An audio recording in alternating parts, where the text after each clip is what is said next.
Guideline जहाँ आसी निहाती भाव में स्वागत योग्य किंतु पूर्वर एमती अनेक गाइडलाइन आसी अनेक आईन करा जायछि किंतु गाइडलाइन आधार रे कि आईन आधार रे कौन कार्यक्रम हो पारु नाही। सरकारी स्तर में जातु आप जेकोसी डिपार्टमेंट आपण थाना कथा कहतु कोर्ट कथा कहतु ब्लॉक कथा कहतु तहसिल कथा कहतु कलेक्टर ऑफिस कथा कहतु प्रत्येक ऑफिस रे माଳ माଳ अभियोग माଳ माଳ लोकंकर अभियोग रोचे किंतु समाधान हो पारु नाही। आज तहसिल ऑफिस रे जिबे साधारण income certificate caste certificate resident certificate लोक 4 मास 5 मास लेखे जगुंट सरकार कहते पेपरलेस हो सरकार कहते आईन अनुजाई सब प्रकार माने गाइडलाइन अनुजाई सब काम हम किंतु आज्ञा से जिनस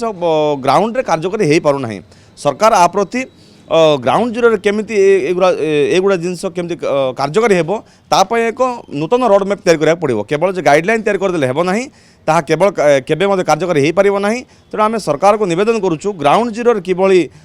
तुरंत कार्यकारी हो पारिबो तापय पदक्षेप नियंतु आ विभिन्न विभाग में आवश्यक पदवी आज खाली पड़ी जहाँफल ए समस्या मते लागि रहुछि तेणु आवश्यक पदवी तुरंत पूरण करंतु।